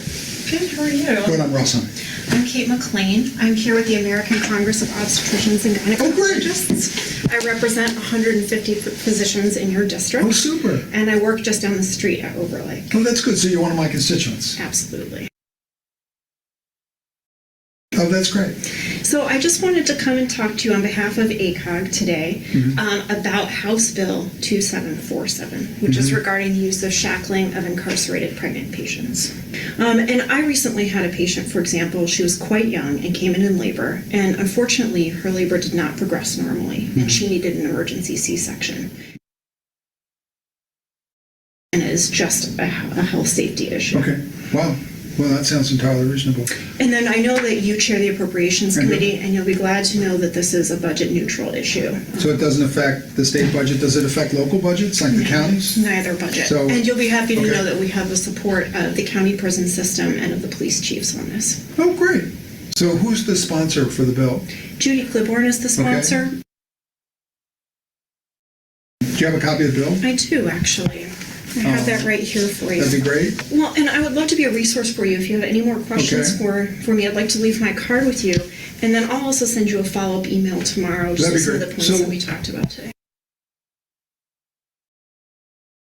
So, thank you. It was very great nice to see you. Thank you very much. That Thank sounds you so really much. super. Can I keep this? Absolutely. Super. That's for you. Thank you very much. I look forward to your email. Thank you.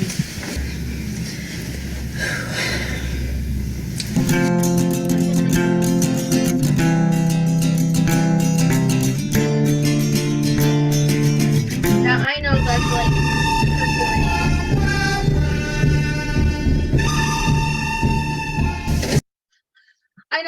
probably really super corny, but I love it anyway. So one thing that always sticks out to me is the jargon, and you don't have to be a medical person to use jargon.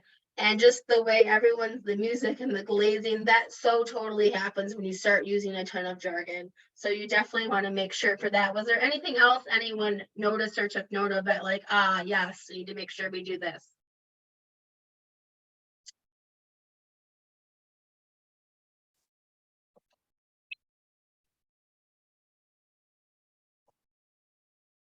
I mean, one thing I was thinking about was just I know that we have a lot of people who are working against our values and goals, who are extremely organized, who show up in a way where they have outsized influence. So I think it's really important that we are able to organize with that same power and be on our game.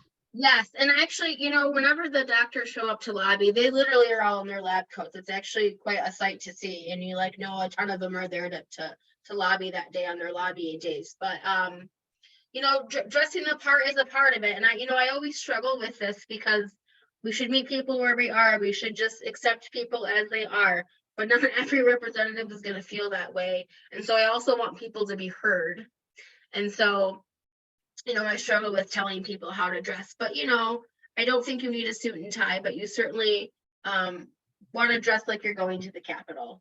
And the other thing, those handouts, following up with them afterwards is so huge. And the other thing I really wanted to point out too, if you don't get the representative, you get a staff member, that is totally okay. And sometimes that's the person you actually want to be talking to because they know more about that issue and they're the one prepping the senator or the representative for that information about that information and telling them where to go on that issue anyway.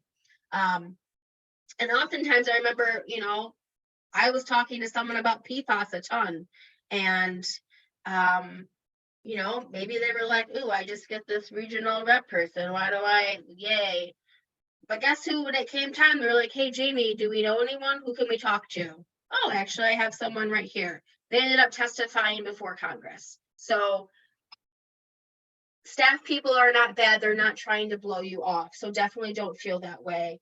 And they're often communicating that information back to them. So I do want to point that out. And again, the leave behinds are so important, especially with something they don't know about, and you can really be a resource to them. They'll often come back to you. And you want to try to build and have that type of relationship. If they can trust you, they'll use you again and again and again. And that can be incredibly beneficial. Let me just check the chat here. Yeah. So most were all women, no diversity inclusion. Why not bring a person that can share their story? Absolutely, it's something we actually really encourage. Oftentimes, you're not going to be a constituent, and so bringing a constituent and someone who can actually tell their story, I think, is a great thing. And then you can offer those data pieces and things as well to back up that story. Absolutely. All corporate lobbyists is what they do. They bring the legislators, constituents with them to a meeting. If not, they don't get them. So that's what we have to imitate or emulate what they do, and their success as well. Yeah, and I will just note too, Renelle's husband is a reforming corporate lobbyist, or a reformed corporate lobbyist. So she certainly used some of his tactics and use that information.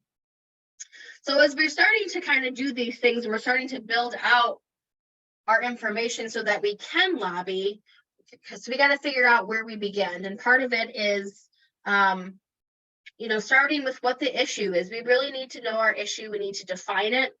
We need to think about who's affected by it and how they're affected by it. So that's really going to look back at the data. And we need to think about what is actually causing the issue.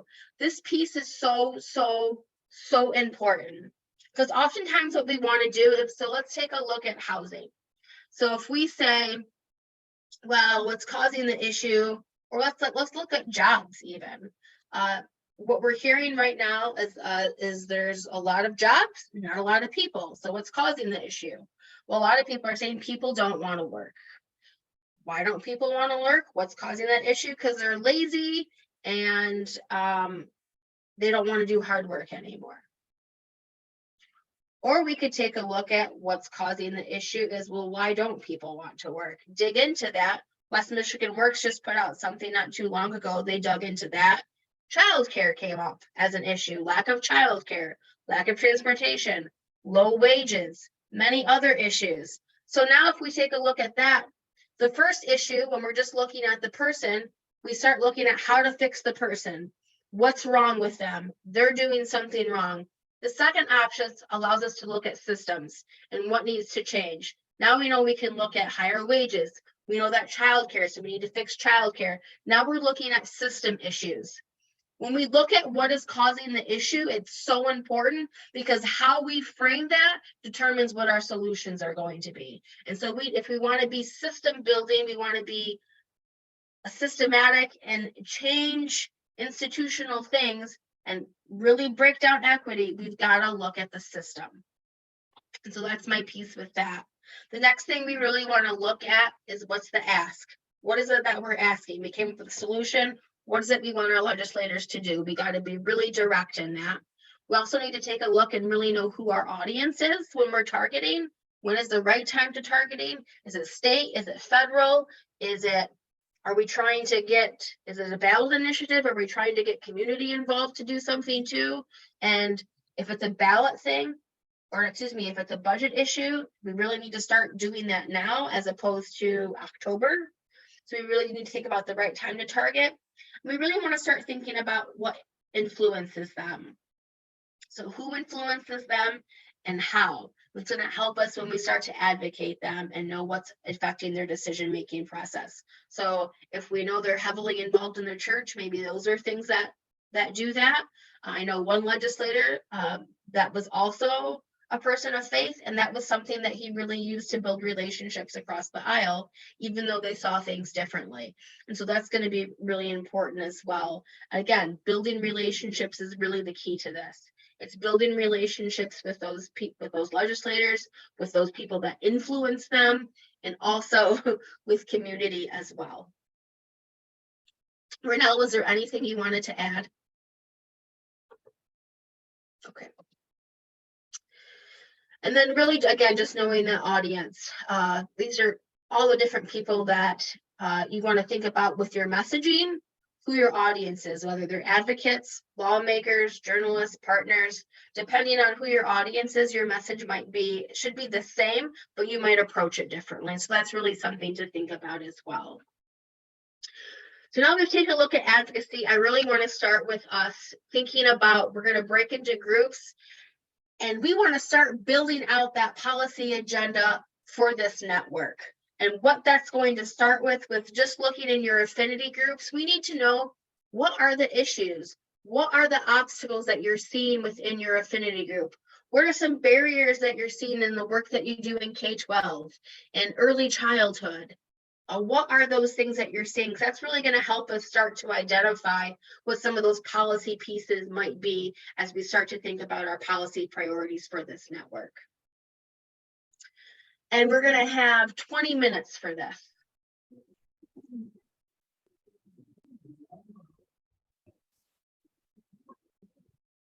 Working on right now. So I really want to hear from some of you. Just quickly put in chat maybe some top issues that popped up for you. Go ahead and put those in chat. And then if a couple table captains just want to go ahead and share out, that would be great as well. I'd be happy to share. Oh, someone else can go first this time. Who was that? It was probably me, Jim. At our group, there were a couple things, especially related to housing, from a couple different angles. One from domestic violence and what can happen surrounded with housing choice, and just sometimes some volatility that can come around that and out of frustration, but also looking at things like single parents who have to meet certain criteria when it comes to access to childcare funds, and just how well, you've got to make sure that you're getting money from the other parent. Well, sometimes there's a lot of reasons why someone doesn't do that. And one of the things I thought back was the domestic violence, which may be why they're not living in the same space anyway. And, myriad other things. But those were a couple of the big things that came back. Also, tax related to like someone who's able to get some affordable housing, and their mortgage, and how some of the tax things work with that, and just some accountability that needs to take place, and how to have bandwidth to make sure people aren't paying for things that they shouldn't be, and some of that. So Great, thank you so much. And actually, just to note on the child care, the requirement of child support in order to get child care, that's actually something the league is tackling as well. That's one of our priorities this year. So it's certainly something we're tackling. And yeah, that's a big issue. Anybody else? Thanks, Jamie, for following up on that. Again, my name is Jim Davis with Family Promise, and in the basic needs breakout group I was with, we're happy to hear that, first of all, because one of the things that was brought up is the prioritization of the Alice family population, and those things that, the benefits cliff that people fall off of, where they lose things like childcare or pre-K education, where they're not accessing things that may exist or may need to exist more in terms of energy assistance or livable wages. And then we talked about that housing piece and the nuance of it, permanent supportive housing, transitional use housing, and then the things that obviously systemically are surrounding that, like transportation. So we had a real fruitful conversation. In fact, we ran out of time real fast. So I'm excited to hear from others and see this list when KConnect puts it all together. Thank you so much. Yeah, I'm showing affordable housing growth, childcare solutions for low-income homes, trauma-informed support, food and mental health support, on-house graduation rates and preparedness. Yeah, there's lots of great things, and we'll continue to talk about this and work with the affinity groups to get more information on this as we start to plan that out. This is just the beginning, and we're really, really excited to start this work. I think you guys are going to be a force to be reckoned with. So with that, I'm going to go ahead and turn it back over to KConnect. Oh, and Thanks so before I much. do that, sorry, Wendy, last thing I just want to say, the league is never a one and done organization. So if you're thinking, oh my gosh, I want to get started on this, I want to do an op-ed, I want to do some advocacy work, I want to know more about the budget, whatever that is, email me, call me, whatever that is, we will help you with whatever we can do. And if we don't have information, we'll try to find it for you. So again, we're never a one and done. Okay, and with that, I'll really hand it over back to Wendy. Thanks so much, Jamie and Renelle, for taking us through that training. Really impactful and a really good glimpse of how we all can get involved and get organized. And thank you to everyone who participated in today's convening. We're going to be using this information that came out of today's workshop to begin co-creating a shared policy agenda for the KConnect network. Michigan League for Public Policy will be reaching out if they have any specific questions about the information you've shared. And we all, or the KConnect backbone team, will be sharing the results of the breakout groups to the full network once the information has been synthesized. So thank you all for your engagement in those conversations in the breakout rooms. The development of a shared policy agenda will strengthen the entire KConnect network as we collaborate to achieve systems change on a broader scale. We know that without this work, strategies can't achieve long-term success in changing the systems that are causing disparate outcomes for children and families in our communities. So by joining together, the KConnect network can impact the policies being implemented at a local, state, and federal level. As Salvador mentioned earlier this morning, this training is just the foundation of what KConnect and the policy and advocacy work group have planned. So the next step is to have a second part of this training, which will tentatively be held on February 27th, 2023. So keep an eye out, more information will be coming on that soon.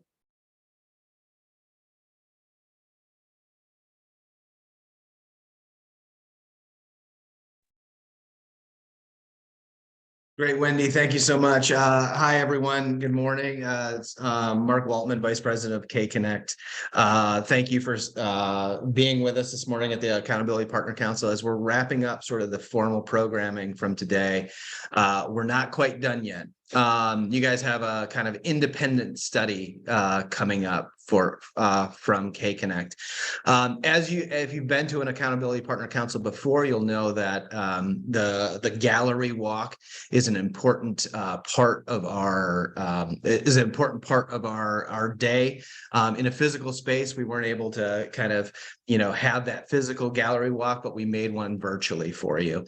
And so this is where you really get a flavor and you can see what's happening across KConnect. Today we talked about policy and advocacy, but there's a lot of other things that are happening at KConnect that are really exciting. And so we want you to take your time and be able to visit kind of the virtual gallery walk of videos and information related to different things that are going on. So we have 7 stations for you today. The first one is the Common Agenda 2.0. You may recall from our last APC that we're starting to explore an update to the Common Agenda and Roadmap that founded KConnect. And so this was created about 10 years ago. And I would say it was finalized in 2018 with the indicators and the work plan. And so we're looking at what a refresh might be to capture some of that information of what we've built at KConnect, it's the network over those years. The Community Data Trust is an idea that came through the Accountability Partner Council several years ago and is now really taking shape with some of our partners in the community. And so there's some really important information and updates related to what exciting things are happening in community data. Station 3 is our work with diverse educators in our K through 12 space, and some really exciting information and things that are going on, including some funding that we've received in that space. Station 4, going with the theme of today, is going to be the Michigan League for Public Policy. We want to know if your organization is lobbying, if they are advocating, if they're educating, and what their policy priorities might be. There's a station there to kind of explore and talk with the Michigan League for Public Policy and kind of map some of that out. Station 5 is the Normal Was Never Enough campaign. This is a big partnership. This is a partnership with our good friends over at First Steps Kent and KConnect around a campaign, kind of a public message campaign that you can learn more about and some updates related to that. Station 3 comes directly out of our prenatal to 3rd grade work group and their goals for the year. They want to get some feedback related to that. So we'd love love for you to visit that. Station 7 is, you saw this at the last Accountability Partner Council, and now the Spanish dashboard is live. And so looking at the Spanish dashboard and some of the things that the progress that's been made and has happened over the last 6 months or so since we met last time, and how that's being used in the media. So some really important things. So you may want to ask yourself, well, why should I go to all of the stations? And that's because, this is some great information, things that are happening at KConnect, but we're going to sweeten the pot just a little bit. So if you go through all of them, and you can take your time, it doesn't have to be right now, but if you go through all of them, and at the end, you're going to want to email Katie Hop at khop@k-connect.org. And just say, finish gallery walk and what was your favorite one. And you'll be entered into a lunch with the KConnect president, Salvador Lopez. And he's got a special spot that he likes to take people to. So it's a good lunch. You can always email and say, I'd rather not have lunch with Salvador. So we'd like to hear that too. And the data and capacity work group will crunch that data and kind of see where people fall on that. But we'll draw those. We'll do a very scientific kind of draw those out of a hat and see kind of who wins lunch. So exciting, both, possibility at lunch and some really good information. So we'd love to get all your feedback on all of the things that we're doing and incorporate that into the design. So thank you. I'm going to who am I turning it over to? I think back to Wendy. Is that right? Yep. Yeah, thanks so much, Mark. I didn't realize that the pot was being sweetened, so that's really exciting. So yeah, I encourage all of you to go through the gallery walk at your leisure. The link is in the chat. Yeah, as Neil said, maybe MLPP should be buying great meals for us all. But to wrap us up, right now, I invite you to complete the APC evaluation. So there's a new link in the chat. So you've got the link for the gallery walk and you've got a Qualtrics link for an evaluation. We really do value your feedback and encourage you to include comments on your evaluation. Please take some time to complete that. And I just want to thank you all for joining us today. It really has been very informative and very engaging to hear the different comments and concerns and recommendations that folks have, and to just share this desire to be so engaged in advocacy work to advance our systems and our communities. So thank you to everyone who joined us today. The next regularly scheduled APC convening is tentatively scheduled in person for Thursday, May 25th.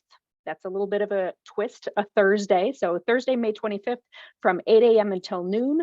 And more information will be coming out as we get closer to that event. So thank you once again for joining us. Have a great day.